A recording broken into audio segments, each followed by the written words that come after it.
எப்பா பால் ரைஸு நீங்கள் ஜேஎஸ்கேயை இவ்வளோ சீக்கிரமாக ரிவெஞ்ச் எடுப்பீங்கன்னு சாப்பிடத்திலும் கண்டதில்ல சாரே. அதாவது மேட்டர் என்னன்னா, நேற்று செஞ்சுரி கிரவுண்டில் பால் ரைஸும் ஜேஎஸ்கேயும் எலிமினேட்டர் கேம் விளாண்டுருப்பாங்க. நம்ம எப்படி போல் அண்ட் பார்க் ஸ்டேடியமில் பால் ரைஸை வச்சு செஞ்சோமோ அதை விட ஒரு படி மேலே எலிமினேட்டர் கேமில் ஜேஎஸ்கே வச்சு செஞ்சுட்டாங்க. எந்த மாதிரியெல்லாம் ஜேஎஸ்கே வச்சு செஞ்சாங்கன்னு சொல்கிறதுக்கு முன்னாடி நீங்கள் நம்ம சேனல் சப்ஸ்கிரைப் பண்ண இருந்தீங்கன்னா சப்ஸ்கிரைப் பண்ணி சப்போர்ட் பண்ணுங்கள். அதே மாதிரி வீடியோக்குள்ளே ஹைப்புன்னு ஒரு ஆப்ஷன் இருக்கும், ஹைப் பண்ணி விட்ருங்க. இப்போ வீடியோக்குள்ளே போகலாம். இந்த ஜேஎஸ்கே டீம் இருக்கே, நேற்று மேட்ச் தான் ஜெயிக்கல, ஆனால் டாஸ் ஜெயிச்சாங்க. ஜெயிச்சப்பறம் நாங்கள் பவுலிங் பண்ணுறோம்னு சொன்னாங்க. ஓகே, அண்ட் பிளேயிங் லெவன் பொறுத்த வரைக்கும் நிறைய சேஞ்சஸ்லாம் பண்ணியிருந்தாங்க. அதில் மொதல் சேஞ்ச் என்னன்னா, இந்த மைக்கேல் பெப்பரை வெளியே அனுப்பி விட்டுட்டு முனுசாமி உள்ளே கொண்டு வந்தாங்க. ரொம்ப ஆச்சரியமாக இருந்துச்சு.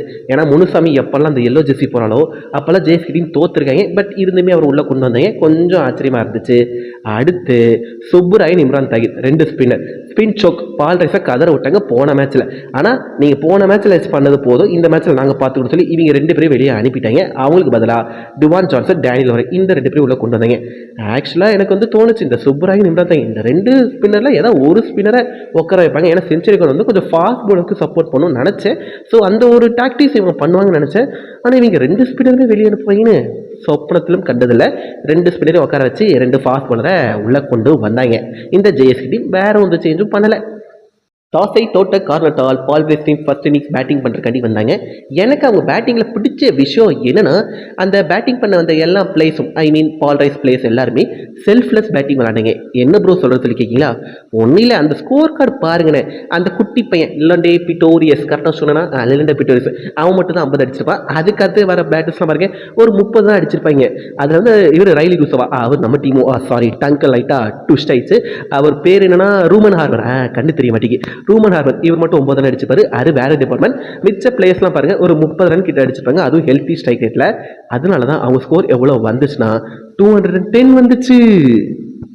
நீங்க உடனே கேட்கலாம், ப்ரோ பால் ரைஸ் டீம் 210 அடிச்சிருக்கீங்களே, ஒருவேளை இது பேட்டிங் பிச்சோ அப்படிலாம் கேட்கலாம். ஏன்னா நானும் அப்படி தான் நினச்சேன். பால் ரைஸ் பேட்டிங் பார்க்கும்போது ஒருவேளை இது பேட்டிங் பிச்சாக இருக்கும் அப்படி தான் நினச்சேன். ஆனால் பால் ரைஸ் பவுலர் செகண்ட் இன்னிங்ஸில் பவுலிங் போடுற மாதிரி தெரிஞ்சிச்சு. நம்ம ஜேஎஸ்கே பவுலர்ஸ் ஃபர்ஸ்ட் இன்னிங்ஸில் அந்த லட்சணமாக பவுலிங் போட்டிருக்காங்கன்னு. ஒன்றும் இல்லை, அந்த பவுலிங் ஸ்கோர் கார்டு கொஞ்சம் பாருங்கள். ஜேஎஸ்கே பவுலிங் ஸ்கோர் கார்டு பாருங்கள் எந்த மாதிரி போட்டிருக்காங்கன்னு. மினிமம் எல்லாரும் 4 ஓவர் போட்டு ஒரு 30 ரன் கிட்ட கொடுத்துருப்பாங்க. அதில் டேனியல் அவர் மட்டும் கொஞ்சம் டீசெண்டாக போட்டிருப்பாரு, கொஞ்சம் எக்கனமியாக போட்டிருப்பாரு. ப்ரோ வியான் மில்டரை பாருங்கள் 2 விக்கெட் எடுத்துருக்காங்கன்னு சொல்லக்கூடாது, 2 விக்கெட் எடுத்திருக்காங்க. அப்படியே கொஞ்சம் அந்த பக்கம் அந்த இதை பாருங்க, ரன் ரேட் எவ்வளோ ரன்ஸ் கொடுத்துருக்கான்னு நீங்கள் பார்த்துக்கோங்க. ஓகே, நம்ம ரொம்ப மோசமாக பவுலிங் போட்டிருக்கோம். அதையும் தாண்டி பால் ரைஸ் டீம் ரொம்ப நல்லாவே பேட்டிங் பண்ணாங்க. அதுக்கான கிரெடிட் நம்ம கொடுத்தே ஆகணும். ஓகே, ஒன்ஸ் இவங்க 210 அடிக்கவே எனக்கு தோணுச்சு, நம்ம ஜேஎஸ்கே இந்த 210 சேஸ் பண்ண மாட்டேங்குன்னு தோணுச்சு. ஏன்னா ஸ்டாட்ஸ் சொல்றது, இந்த செஞ்சுரி கிரவுண்டில் ஃபர்ஸ்ட் பேட்டிங் பண்ணுற டீம் எப்போல்லாம் 180 மேலே அடிக்காங்களோ அந்த டீம் தான் ஒரு 90% ஜெயிச்சிருக்காங்களா, ஒரு மிச்ச 10% தான் தோற்றுருக்காங்களா. ஸோ இவங்க 210 அடிச்சிருக்கீங்களே, ஜேஎஸ்கே டீம்லாம் ஜெயிச்சா ஆச்சரியம் தான். ஒருவேளை ஜெயிச்சிட்டாங்கன்னா நான் மொட்டை போடுறேன்னு சொல்லி கொலசாமிக்கிட்டலாம் வேண்டினேன். நல்ல வேலை அவங்க தோத்துட்டாங்க. ப்ரோ அவங்க தோத்தில் ரொம்ப சந்தோஷப்படுறேன்லாம் சொல்லி கேட்டுறாதீங்க, சும்மா ஒரு ஃப்ளோக்கு சொல்கிறேன். ஓகே, நான் அப்படிலாம் வேண்டலாம் இல்லை, ஒரு சும்மா ஃப்ளோக்கு சொன்னால் மன்னிச்சுக்கோங்க. செகண்ட் இன்னிங்ஸ் ஜேஎஸ்கே பேட்டிங் பண்ணுறதுக்காண்டி வந்தாங்க. எனக்கு ஆக்சுவலாக வருத்தமாக இருந்துச்சு, 210 மேலே பால் ரைஸ் அடிச்சிட்டாங்களே, இவங்க அடிப்பாங்களான்னு சொல்லி ஒரு பயம் இருந்துச்சு. பட் இருந்தாலும் ஜேஎஸ்கே நம்ம டீம் ஆச்சு, நம்ம எப்படி விட்டு கொடுன்னு சொல்லி நான் செகண்ட் இன்னிங்ஸும் பார்த்தேன். ஆனால் செகண்ட் இன்னிங்ஸ் என்னை ரொம்பவே டிசப்பாயிண்ட் பண்ணாங்க. மொதல் விஷயம் என்ன தெரியுமா, ஓப்பனஸாக யார் தெரியுமா வந்தா, நெயில் டீமர்ஸ் அண்ட் முனுசாமி, இவங்க 2 பேர் வந்தாங்க. எனக்கு புரியலை, அந்த முனுசாமி அப்படி என்னங்க பண்ணிட்டாரு சொல்லி நீங்கள் அவரை விளையாடுக்கீங்க, எனக்கும் தெரியலை. அதாவது அவர் ஓப்பன் வந்தது எனக்கு என்ன கோவம்னா, நம்ம டீமில் நல்லா பேட்டிங் பண்ணுற ஒரு 2 ஆள் இப்போ கரண்ட்டாக யாருன்னா, ஒன்று லீஸ் டிப்ளாய், இன்னொன்று ஜேம்ஸ் விட்ஸ், நம்ம கேப்டன் ஜேம்ஸ் விட்ஸ் ஓப்பனிங்கில் அவ்வளோ ரன்ஸ் அடிச்சிருக்காங்க. இது என்ன கேமு, எலிமினேட்டர் கேமு. இந்த கேமில் போய் நீங்கள் முன்சாமியை ஓப்பனிங்கில் இறக்கிங்கன்னா அது என்ன ஸ்ட்ராட்டஜின்னு கூட எனக்கு புரியல. முன்சாமி அண்ட் நெயில் டீமர்ஸ் இவங்க 2 பேர் தான் ஓப்பன் பண்ணுறக்காண்டி வந்தாங்க. ஸ்டார்ட் ரொம்ப பிரமாதமாக கொடுத்தாங்க, நமக்கு இல்லை பால் ரைஸுக்கு. ஏன்னா பவர் பிளே முடியும் போது ஜேஎஸ்கே 4 விக்கெட் விட்டுருப்பாங்க. அப்போ பார்த்துக்கோங்க எந்த மாதிரி ஒரு ஸ்டார்ட் கொடுத்துருப்பாங்கன்னு. பவர் பிளேயில் போன அந்த 4 விக்கெட்டில் ஒரு விக்கெட் யாருன்னா லீஸ் டிப்ளை, அவர் அவுட் ஆகிட்டு போயிருப்பாரு. ஆக்சுவலாக அது நாட் அவுட், எல்பிடபிள்யூ கால் ஒன்று வந்திருக்கும். அது பிச்சிங் அவுட் சைட் லைக்னா ரிவ்யூ போயிருக்கலாம். பட் அவங்க ரிவ்யூ போல. ஏன் தெரியுமா, அதுக்கும் காரணம் முனுசாமி அவர் தான். ஏன்னா அவருக்கு ஒரு எல்பிடபிள்யூ டெசிஷன் ஒன்று வந்திருக்குங்க. அது பார்த்தாலே தெரியுது இது வந்து எல்பிடபிள்யூ அவுட்ரா, எதுக்குடா நீங்கள் வந்து ரிவ்யூ கேட்குறேன்னு சொல்லி அவர் மேலே கோவம் வந்துச்சு. ஆனால் அவர் வந்து நான் வந்து எவ்வளோ பெரிய பிளேயர், நான் பிக் மேட்ச் பிளேயர், என் டேலண்ட்டை இங்கே ப்ரூவ் பண்ண நான் வந்திருக்கேன், நான் ரிவ்யூ போன்னு சொல்லி அடம் பிடிச்சி போனார். ரிவ்யூவும் போச்சு. எனக்கு அவர் அவுட் ஆகி போனது வருத்தம் இல்லை, கூட ரிவ்யூ சேர்த்து கொண்டு போனாதுருங்க. அப்போ தான் அவர் மேலே கொஞ்சம் கோபம் ஜாஸ்தியாகவும் வந்துச்சு, வருத்தமும் வந்துச்சு. அதுக்கப்புறம் வியான் மில்டர் அண்ட் ஜேம்ஸ் வின்ஸ் இவங்க மட்டும் கொஞ்சம் ஒரு பார்ட்னர்ஷிப் போட்டாங்க. ஜேம்ஸ் வின்ஸ் வந்து 40 ரன் அடித்து அவுட் ஆனார். அண்ட் நெக்ஸ்ட் டியான் ஃபாரஸ்டர் அவரும் வந்தார், அவர் பங்குக்கு ஒரு 9 ரன் அடித்து அவுட் ஆனார். அதுக்கப்புறம் அகில் ஹுசைன் அண்ட் வியான் மில்டர் இவங்க சின்ன ஒரு பார்ட்னர்ஷிப் போட்டாங்க. வியான் மில்டர் வந்து ஒரு 40 ரன் கிட்ட அடிச்சிருப்பார். எனக்கு ரொம்ப அதிசயமாக இருந்துச்சு, சார் என் தலைவருக்கு பேட்டிங்லாம் வருதுப்பான்னு சொல்லி சந்தோஷமாக இருந்துச்சு.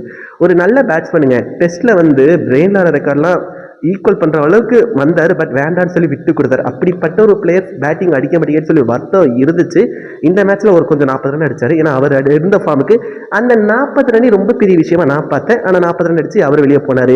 அகில் ஹுசைன் அவர் பங்குக்கு 9 பால் பிடிச்சி 20 ரன் அடித்தார். ரொம்ப சூப்பராக இருந்துச்சு. அந்த ஒரு இன்னிங்ஸ் ரொம்ப பிடிச்சிருச்சு. ஏன்னா அவர் ஒருத்தர் தான் கொஞ்சம் இன்டென்ட்டோட விளாண்டாரு, கொஞ்சம் நல்லாவும் விளாடாரு, க்ரௌடும் கொஞ்சம் என்கேஜிங்காக வச்சார். பார்த்தேன் இனிமேல் ஒரு வியூவர்ஸ்க்கும் கொஞ்சம் என்கேஜிங் வச்சுக்கான்னு சொன்னேன். அதுக்கப்புறம் Dwayne Johnson and Andre Baker இவங்க குட்டி ஒரு பார்ட்னர்ஷிப் போட்டாங்க, 20 ரன் கிட்ட ஒரு பார்ட்னர்ஷிப் போட்டாங்க. ஓவரால் சிஎஸ்கே முடிவு ஸ்கோர் என்னவா இருந்துச்சுன்னா 177 இருந்துச்சு, லாஸ் ஆஃப் 8 விக்கெட். ஆகையால் ஜேஎஸ்கே 36 வித்தியாசத்தில் ஒரு அபார தோல்வி தான் சொல்லும். ஆனால் கிரேட் டு பால் ரைஸ், பேட்டிங்கும் ரொம்ப சூப்பராக பண்ணாங்க, பவுலிங் ரொம்ப சூப்பராக போட்டாங்க. குறிப்பாக சிக்கண்டர் ராசா நல்ல எக்கனாமியாக போட்டார். அதேமாதிரி மிச்ச பால்ஸுமே ரொம்ப நல்லா போட்டாங்க. எனக்கு அவங்க கிட்ட பிடிச்ச விஷயம்னா எல்லாருமே எக்கனாமியாக போட்டேன்னு சொல்லணும். எல்லா பவுலர்ஸில் ஒரு பவுலர் முக்கானான ஒரு பவுலர் வந்து அடி வாங்கினார். ஜேம்ஸ் வின்ஸ் வந்து ஒரு ஓவர் வந்து பிரித்து எடுத்தார். பட் அதுக்கப்புறம் லைன் இருந்து கரெக்ஷன் பண்ணி ஒரு லெக் கட்டர் மாதிரி போட்டு ஜேம்ஸ் வின்ஸ் கிட்டே எடுத்தார். அந்த இடத்துல கொஞ்சம் இம்ப்ரெஸ் ஆகிட்டேன். ஸோ எல்லா பவுலர்ஸுமே ரொம்ப நல்லா போட்டாங்க, அதுக்கு ஒரு கிரெடிட் கொடுப்பேன். ஓகே, ஸோ ஜேஎஸ்கே இந்த கேம்பெயின் ஓவரால் அவங்க எப்படி விளாண்டுருக்காங்கன்னா, வடிவில் வந்து ஒரு படத்தில் சொல்லுவார் தெரியுமா, அது என்ன படம் தெரியல, ஒரு படத்தில் சொல்லுவார் என்னன்னா, ஓன்ட்ட ஸ்டார்டிங்லாம் நல்லா இருக்கு ஆனால் ஃபினிஷிங் சரியில்லையாப்பான் மாதிரி நம்ம ஜேஎஸ்கே டீம் இந்த கேம்பெயினை வேற லெவலில் ஸ்டார்ட் பண்ணாங்க. சூப்பர் ஓவர்லாம் போய் நம்ம ஜெயித்தோம். அந்த மாதிரி ஒரு ஸ்டார்ட் கொடுத்து டேபிள் டாப்பில் இருந்தோம். பட் இப்போ வந்து கேம்பெயினை முடிக்கும் போது டேபிள் பாட்டமில் இல்லை, அதில் 2 படி ஒரு 4th பொசிஷனில் இருக்கும். ரொம்ப வருத்தமாக தான் இருக்குது. ஏன்னா ஃபேப் வந்து இன்ஜுரி ஆனார். அதுக்கப்புறம் நம்மளோட ரைலி ரூசோ அவர் எப்போ போனாரோ அப்போ வந்து டீமுக்கு ஒரு பெரிய சனி பிடிச்சி தான் சொல்லுவோம். அவர் இருக்கிற டீம் கொஞ்சம் நல்லா இருந்துச்சு. ஏதோ அவர் 2-3 மேட்சுக்கு அடிப்பார், டீமில் ஏதோ லக் இருந்த மாதிரி இருந்துச்சு. பட் நம்ம ரைலி ரூசோ வெளியே போனப்போ லக்கு போன மாதிரி ஒரு ஃபீல் இருந்துச்சு. அதுக்கப்புறம் நம்மளோட கேப்டன், ஸ்டாண்ட் பை கேப்டனாக இருந்த அவர் பேர் என்ன, டான்மன் ஃபெரா, ஒரு நல்ல பிளேயர், அவருக்கும் ஒரு இன்ஜுரிஸ் சொல்லி ஒரு சில இன்ஜுரிஸும் இருந்துச்சு. பட் நேக்ஸ்ட் மேட்ச்சில் ஜேஎஸ்கேவோட ஸ்ட்ராட்டஜிஸ்லாம் ரொம்ப பூரா இருந்துச்சு. நான் அதுவுமே ஒரு மெயின் நெகட்டிவாக பார்க்குறேன். ஓகே, பரவாயில்ல, இந்த மேட்ச் வந்து FA20 வந்து ஜேஎஸ்கே வந்து குவாலிஃபை ஆகட்டும். அடுத்த சீரீஸா டங்க் லைட்டாக ஸ்லிப் ஆகிடுச்சு. சீரீஸில் அடுத்த கேம்பெயினில் வந்துட்டு அடுத்த வருஷத்தில் வந்து ஜேஎஸ்கே வந்து ஒரு நல்ல டீம் பில்ட் பண்ணாங்கன்னு நான் நம்புகிறேன். ஓகே, ஸோ நீங்கள் நேற்று மேட்ச் பார்த்தீங்கன்னா உங்களுக்கு நேற்று மேட்ச் எந்த மாதிரி எக்ஸ்பீரியன்ஸ் தட்டுச்சுன்னு சொல்லி கீழே கமெண்ட் சொல்லுங்கள். அதே மாதிரி இவ்வளோ நேரம் இந்த வீடியோ நீங்கள் கேட்டிருந்தீங்கன்னா உங்களோட பேஷன்ஸ்க்கும் அட்டென்ஷனுக்கும் ரொம்ப தேங்க்ஸ்ங்க. அண்ட் இதே மாதிரி இதுக்கப்புறம் வந்துட்டு இந்தியா நியூசிலாந்து வந்து T20 சீரிஸ் வராங்க, அதோட ரிவ்யூ கூடிய சீக்கிரத்தில் வந்துட்டே இருக்கும். ஓகே, ஸோ நீங்கள் என்ன பண்ணால் சப்ஸ்கிரைப் பண்ணாமல் இருந்தீங்கன்னா சப்ஸ்கிரைப் பண்ணி சப்போர்ட் பண்ணும். ஓகே, பாய்.